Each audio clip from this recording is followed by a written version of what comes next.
what we call a theoretical model of the mind. We call it theory of mind. And so I'd like you to take notes, and because this is a very, very important foundational model of how the mind functions and how the work we do integrates into that model, okay? So,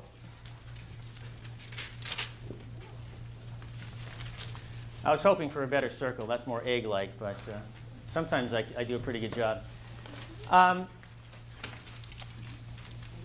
So with theory of mind, let's just think of this semicircle as somebody's mind. Does it look like someone's mind to you? Hello? If we look at this and just imagine this is our mind, there is one of the processes through which we learn is what we call identification, association, and then we often create a response to that, okay?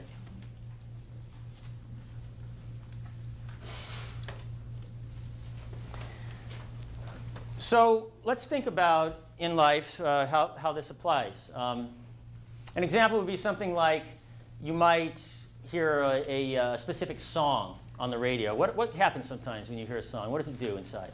Go right back to where you were, who you were with. You can remember in detail. Right. So you hear a certain song. I was just at dinner yesterday.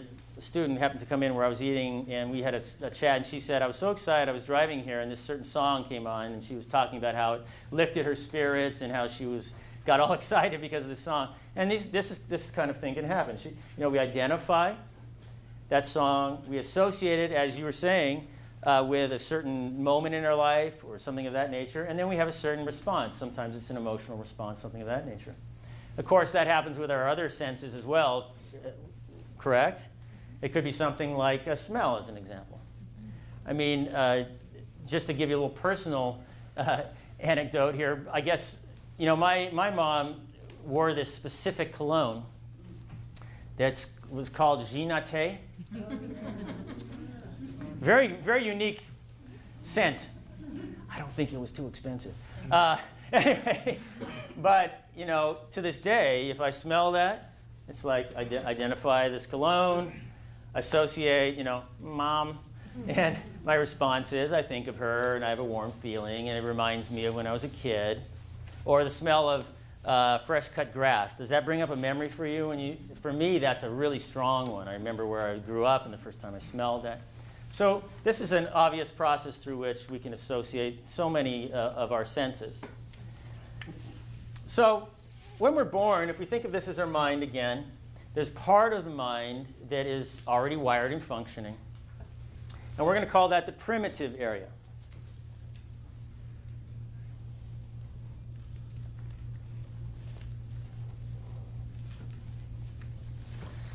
And in this primitive area, there's a couple of responses we're going to look at, and ones that I'm sure most of you are well aware of, either having experienced them, I'm sure yourselves, but also probably studied them at one point or another. And this is what we call the fight, flight. Now, these are just a couple of the responses that are here, but fight, flight, of course, is one of these primitive kind of survival mechanisms that we're born with. And if we feel like we are being threatened, then we're either going to try to fight it and survive, or obviously flight or run and survive. And in a more primitive environment, if we were to imagine ourselves, let's say, as cavemen or something, if we were out and we came across a saber-toothed tiger and we had the right tool or whatever, or weapon, we might fight it and maybe have dinner, or flight so that we do not become dinner, this kind of thing. So a basic survival mechanism. We're also born with a couple of fears, and then we begin to associate, as we talked about before, and learn about the world around us through our experience. And so we're going to have some positive experiences, neutral experiences, negative experiences, that for each of us is going to make up how we interact with the world around us. So just simple example. Growing up, I was the kind of kid that kind of pushed my parents to have animals. And so I had the dog, the cat, the turtle, I had the fish. I kept most of them alive a long time too, so that's pretty good. But so growing up, I created a very positive relationship with animals, and let's say dogs as an example. But let's say that Stanley here, maybe growing up, maybe he was bitten by a dog, And so if my dog came running in here right now, I would be likely to act like a 10-year-old and want to play with her. But of course, Stanley would activate that fight-flight response because for him, he's associated a threat to this. Now, I know this is very simple, but we're building from here and coming up, okay? So the point is different people in the same world, given the same stimulus, can react very differently based on what we've learned, right? Okay. So these things are what we call our knowns. What becomes known to us. And these knowns, again, when we identify a situation, associate to it, and respond, they really become very subconscious in nature. I mean, if we go back to Stanley again and this example of him being afraid of a dog, does he see a dog approach and say to himself consciously, I recognize there's a dog approaching, I'd like to activate my fight-flight? That's not what happens, right? I know I'm being silly, but the reality is after a while it becomes very much this kind of automatic response. So, same thing with the positive response. That's just how we react in these situations. So if we look at this primitive area and these knowns and these memories, these associations, all of these kind of autonomic or automatic responses that go on in the body and in the mind, we look at this as all unconscious or subconscious in nature. And so we estimate that's about 88% of the mind. Now, when we reach about 8 or 9 years of age, approximately, we begin to create, we're going to call this the critical mind. And it's part of the consciousness and part in the unconscious mind. And this critical mind, we think of this as a kind of filter of sorts. Critical thinking. When we're younger in age and we don't have the organic brain development, we don't have the life experience, then we don't have the ability to really analyze and think about and decide what is correct or not correct because we literally haven't, we haven't matured enough to do that. But at a certain point, somewhere around 8 or 9 years of age, we're beginning to be able to really use this idea of critically analyzing, just as you guys are doing here tonight. You're thinking about the information, analyzing it, deciding if it makes sense to you or not. And so the conscious critical thinking, we've got logic, and we've got reason, and we've got decision, and our will, or our willpower. And so this part of the mind, this conscious critical thinking, is there to try to protect us, or so that we can think about, analyze. When we imagine a young child that doesn't have this facility, and if you're the adult, you're the parent, and you say something to them, do they have the ability to think about and analyze, and is that logical, and does that make sense? They're much more receptive and open. They just accept it at face value, don't they?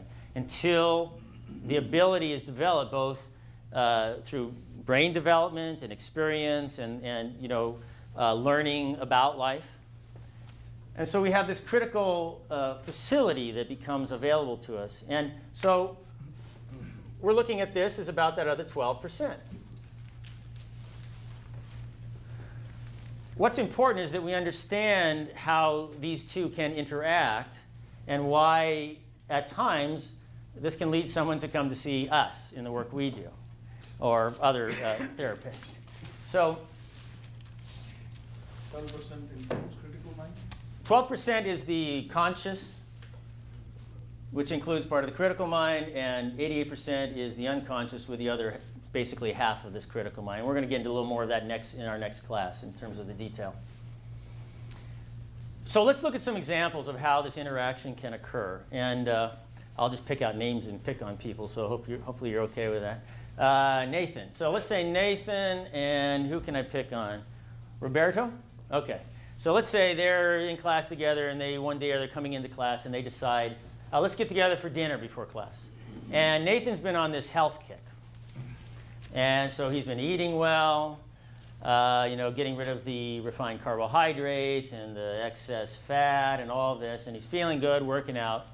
And so they get together, and what does he order? Maybe grilled chicken salad with the dressing on the side, hold the bread, something like that, right? And feeling good about what he ordered. And so what does Roberto order? Cheeseburger, fries, double-sized Coke, or 64-ounce Coke or something. And here comes the food, but Nathan's good with that, and Roberto's good with that, and they're going ahead and they're eating. And they finish their meal, and I'm sure he looked at some of that stuff on his plate and went, "Oh, it looks pretty good, but I'm feeling good." And so he's, logic, reasoning. I know what I'm doing. This is good for me. I'm going to eat well and continue to be healthy. But then the unimaginable thing happens, and here comes the server. And what is the server bringing? Uh-oh. It's a dessert tray. And so let's say that growing up, Nathan, at every birthday, let's say, his mom gave him, how about chocolate cake? Okay? Chocolate cake. And when that dessert tray comes over, guess what is sitting right next to him when it sits right next to his face? There's this double thick, triple layer chocolate cake from hell, and it's right next to him, and now he starts to smell it, identify, associate, respond, It's starting to crack a little bit. And then, of course, what he's getting is the big smile inside, and now the salivation starts, and he's trying to hold out. No, I don't eat that stuff. I'm getting healthy, all that. And next thing you know, what happens? He's eating. Next thing you know, he's got his napkin wiping chocolate off his face because he just ate a whole big piece of that, right? So what happens there? What happens? Subconscious went out. In essence, I guess, yeah, that's right. The subconscious wins out because this strong, powerful part of his mind that has this strong relationship that was established a long time ago and has such a pleasure association to it is saying, eat chocolate, I don't believe chocolate's good for me. Eat chocolate, And it is this conflict between the two that occurs. And, sometimes he can do it, but what put him over the edge, just that proverbial straw that broke the camel's back, was this chocolate cake that he associated to him. And now the next time they go to dinner, he's eating the hamburgers and everything because, it's right? So if we think about that idea, what are some other things that can occur like that we see in our lives or in people we know, their lives, where this kind of conflict occurs? Yes? Alcoholism, that's a good example. At a certain point, the person doesn't want to drink anymore consciously. Their logic tells them not to, right? But what happens? Now here, of course, we have some biochemistry involved too. It's not just psychological, but there certainly is that psychological component. What's something else? Smoking's a big one. Of course, that's one we deal with often because there is such a strong psychological relationship to the addiction of smoking. So let's look at smoking for a minute. Think about smoking. Anyone who's smoked will tell you, I've never met a single person, I've worked with literally hundreds of smokers, but there is really no one I've ever talked to who said that first cigarette they smoked, they went, "Oh, that is good. Ooh, love that thing," right? Your body's telling you, don't put this in me. You're coughing, you're getting nauseated, or you'll have some response like that, right? But when you're maybe in your late teens, when a lot of people start smoking and your friends are smoking, you push through that. And of course, we're a very adaptive species, and after a while, your body goes, okay, so we'll shut down that response because I guess we're going to have this stuff around all the time. And then both the unconscious or the subconscious learns to associate this connection to, let's say, after a meal, I want to reach for a cigarette, or when I'm stressed, eventually this kind of relationship becomes established. And so in the beginning, let's say into the early 20s or so at least, they wanted to smoke and they're smoking, right? And they've learned to smoke, and so they've associated the motivations, these associations that are driving that behavior, right? And so that conflict doesn't exist then, does it? Because they want to do it consciously, and subconsciously they're being motivated to do it. There is no conflict there yet. What happens? When does the conflict occur? When they want to stop. And why does that happen? Maybe they get older and they decide, you know what, this doesn't taste so good anymore. I'm afraid it's taking away my youthful appearance. I feel like a social pariah. I'm coughing a lot. I'm tied down to this ball and chain. And these days the cost is, it's becoming exorbitant to smoke, isn't it? So all these elements come into it, and at a certain point, they say to themselves, I don't want to do this anymore. But now the conflict has occurred, because just because they consciously don't want to do it, does it change this? Well, over time, maybe, over a long period of time, but initially that conflict is certainly there, and people struggle with that. And most of us don't know this information. They just think, well, if I want to stop, I should just be able to stop. And then they beat themselves up, and they create these, they stress themselves out over it, and the stress leads to wanting to do it more, and you get into these cycles, right? So that's our job, because our job is to help people to change some of these learned associative relationships that don't work in their life anymore. And so we help people to change these relationships when they become established. It's one of the very important things that we do in this work.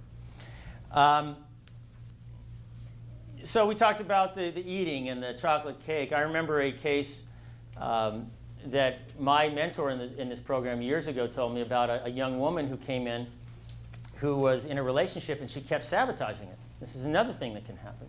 She couldn't figure out why, because consciously her logic, her reasoning said, this is a good guy. He's nice to me, he's good to me, but these behaviors keep coming up.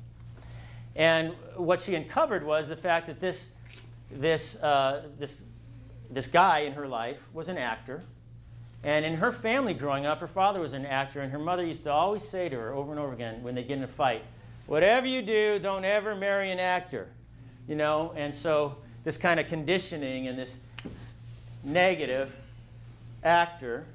And so every time they get closer and closer, this motivation would come up, and this internal sabotage would happen. And so this is another, it can happen in relationships and things like cigarettes. It can happen in so many different areas of our life that these conflicts can occur. So we help people to resolve those conflicts, okay? Any questions about that? Pretty straightforward, huh? Okay.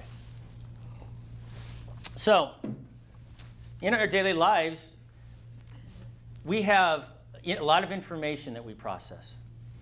And we're going to call this processing of information message units.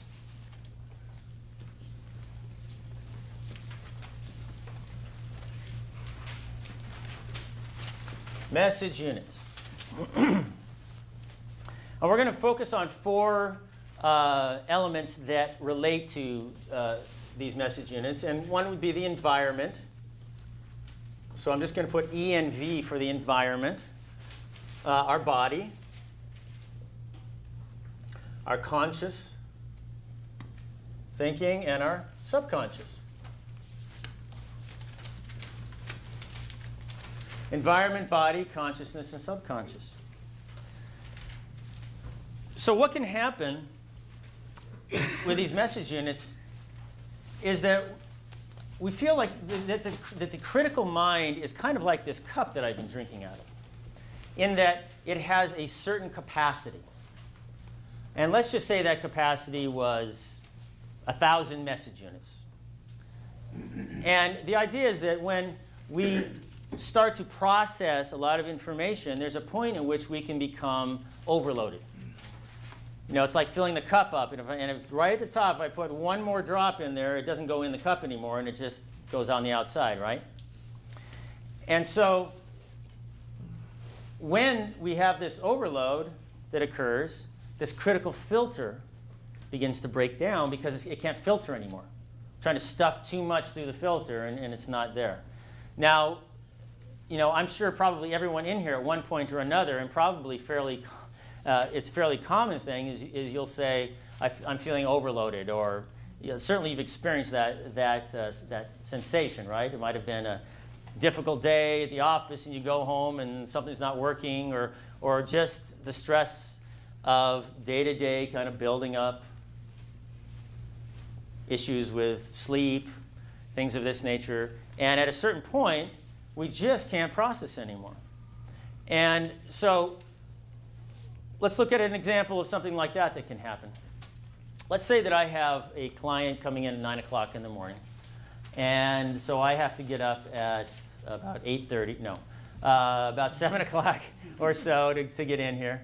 And I forget to set my alarm.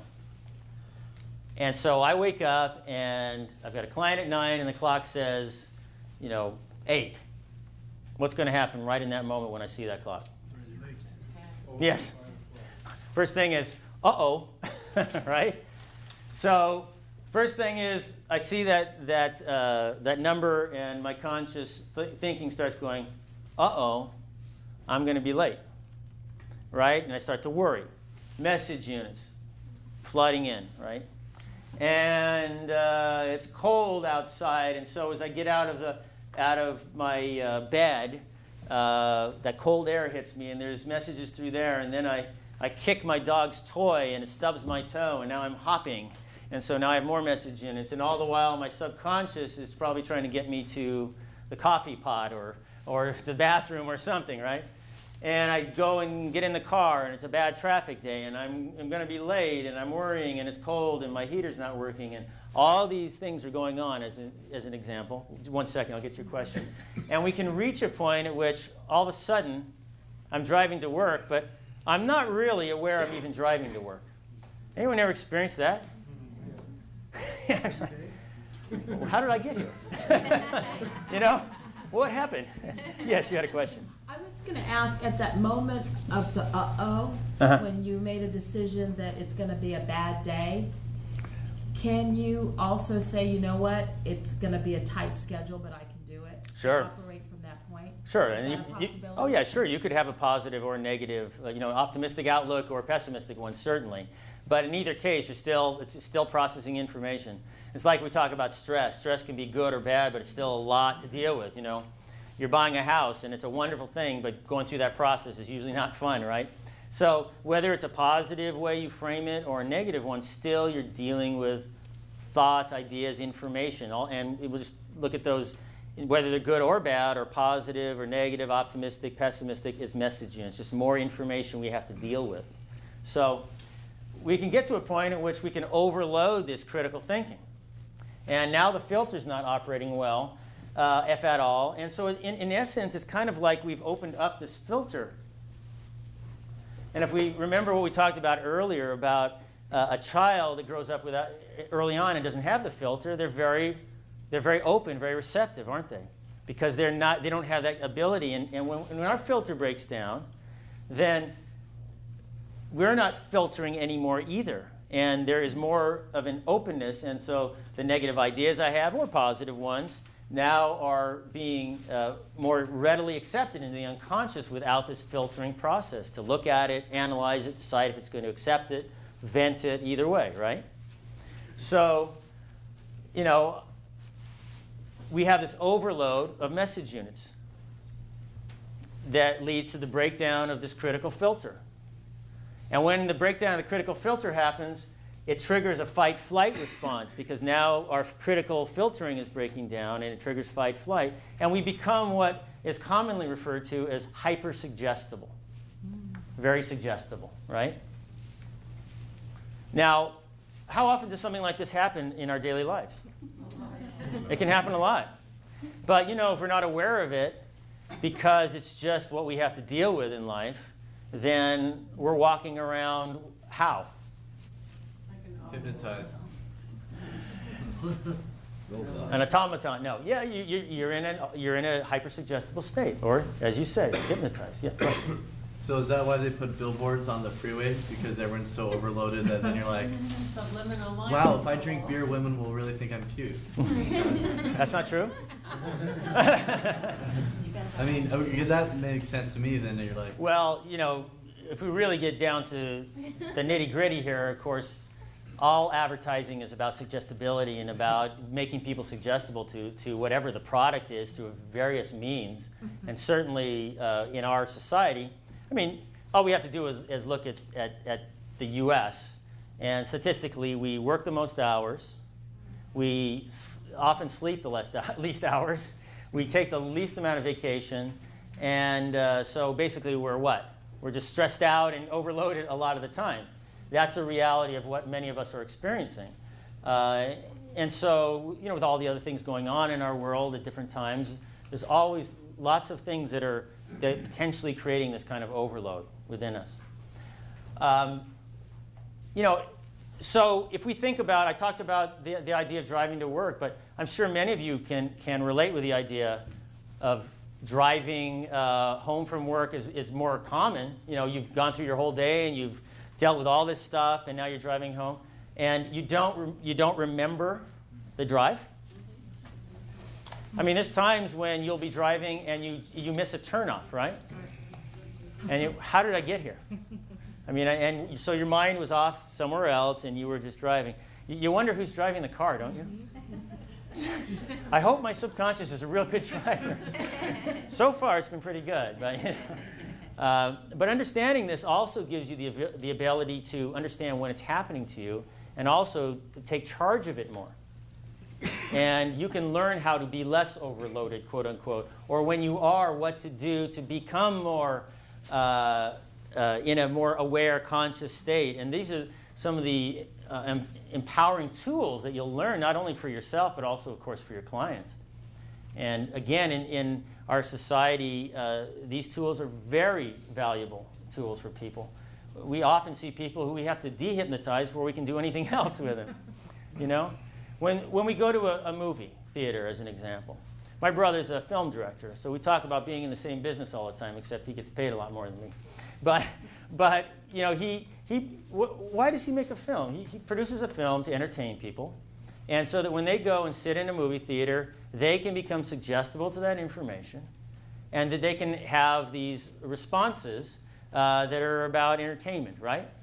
Because if you think about it, if we think about a theater and we go and sit down like you are amongst a bunch of people, after a while, if it's a good film, you don't think about the people around you, do you? They kind of go away, and you get sucked into this. And why do you think it's a huge screen and really bright and the music's really loud? Right? They're overloading you.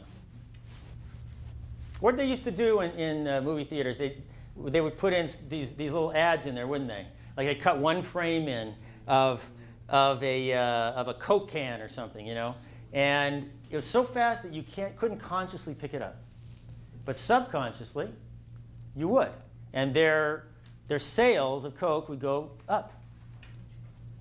And they're not allowed to do that anymore. At least we don't think so. But these are the kinds of things that go on in a theater. We get swept up in a film. And we know they're actors. We know it's not real. But do you get scared sometimes? Yes. Why? Because you allow yourself to do that, right? You allow yourself to become suggestible to that information. We laugh, we cry, we have these experiences. So, earlier when we were here, I asked you guys how many people had been hypnotized before and what should have happened.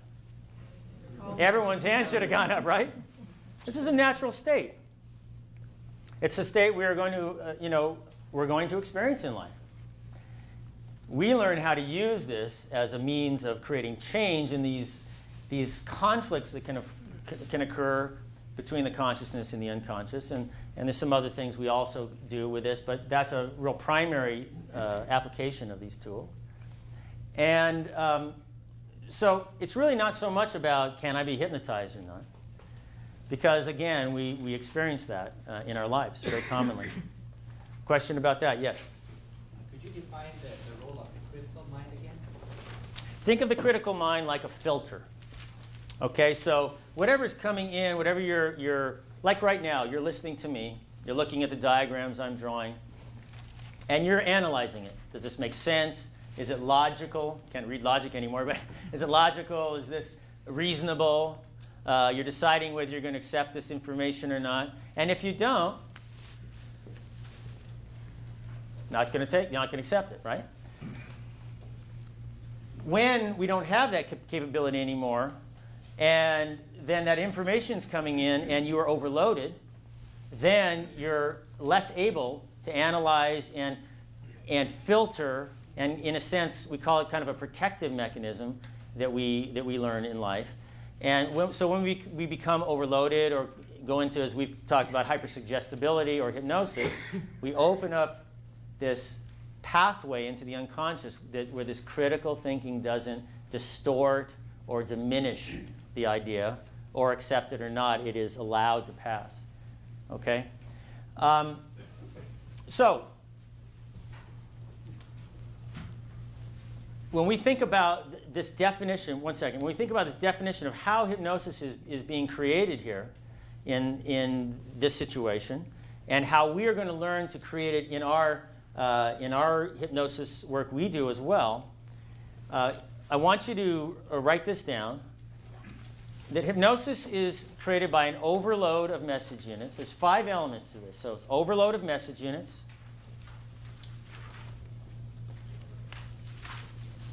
It disorganizes the inhibitory process. So it's an overload of message units, disorganizing the inhibitory process or the critical mind. Inhibitory process and critical mind are the same thing. Overload of message units, disorganizing the inhibitory process, which triggers fight, flight,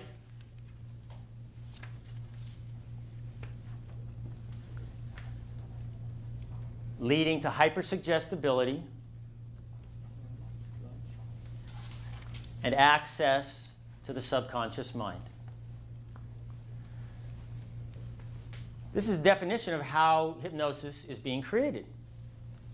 And as we go through these classes together, we're going to talk about how that occurs in our work as well, and how we can use it as a very effective tool to create this suggestible state.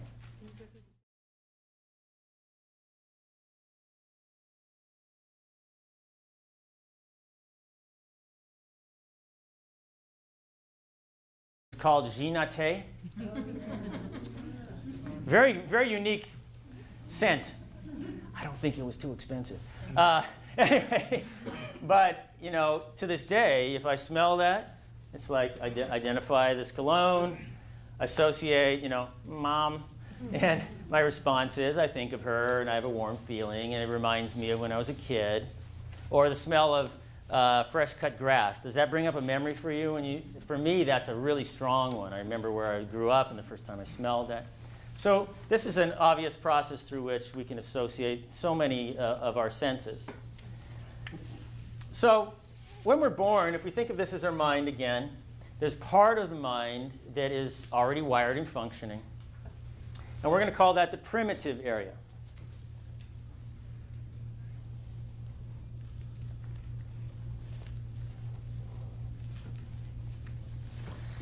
And in this primitive area, there's a couple of responses we're going to look at, and ones that I'm sure most of you are well aware of, either having experienced them, I'm sure yourselves, but also probably studied them at one point or another. And this is what we call the fight, flight. Now, these are just a couple of the responses that are here, but fight, flight, of course, is one of these primitive kind of survival mechanisms that we're born with. And if we feel like we are being threatened, then we're either going to try to fight it and survive, or obviously flight or run and survive.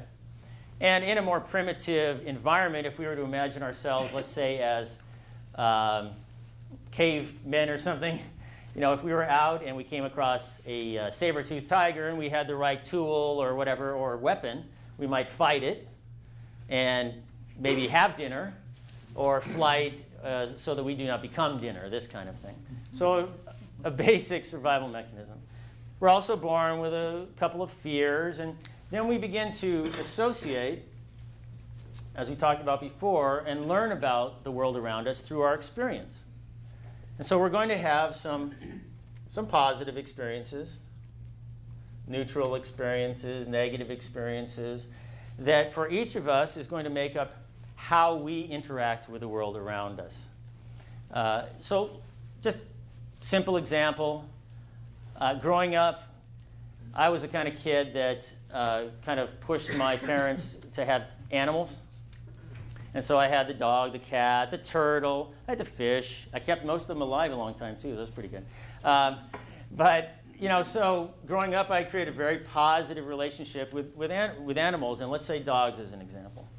But let's say that Stanley here, maybe growing up, maybe he was bitten by a dog, And so if my dog came running in here right now, I would be likely to act like a 10-year-old and want to play with her. But of course, Stanley would activate that fight-flight response because for him, he's associated a threat to this. Now, I know this is very simple, but we're building from here and coming up, okay? So the point is different people in the same world, given the same stimulus, can react very differently based on what we've learned, right? Okay. So these things are what we call our knowns. What becomes known to us. And these knowns, again, when we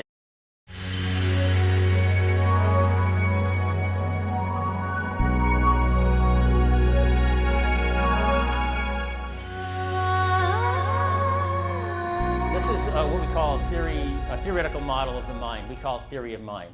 And so I'd like you to take notes, and because this is a very, very important foundational model of how the mind functions and how the work we do integrates into that model, okay? So,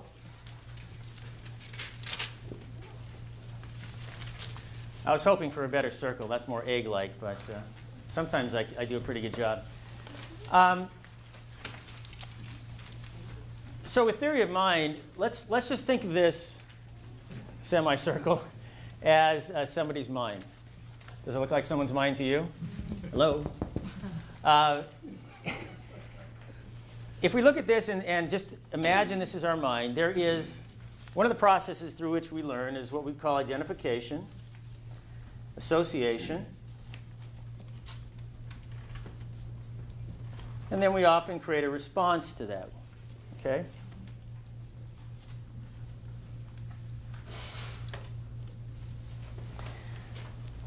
So let's think about in life how this applies. An example would be something like you might hear a specific song on the radio. What happens sometimes when you hear a song? What does it do inside? Go right back to where you were, who you were with. You can remember in detail. Right. So you hear a certain song. I was just at dinner yesterday. A student happened to come in where I was eating, and we had a chat, and she said, I was so excited, I was driving here, and this certain song came on, and she was talking about how it lifted her spirits and how she got all excited because of the song. And this kind of thing can happen. We identify that song, we associate it, as you were saying, with a certain moment in our life or something of that nature, and then we have a certain response. Sometimes it's an emotional response, something of that nature. Of course, that happens with our other senses as well, correct? It could be something like a smell, as an example. I mean, just to give you a little personal anecdote here, I guess, my mom wore this specific cologne that's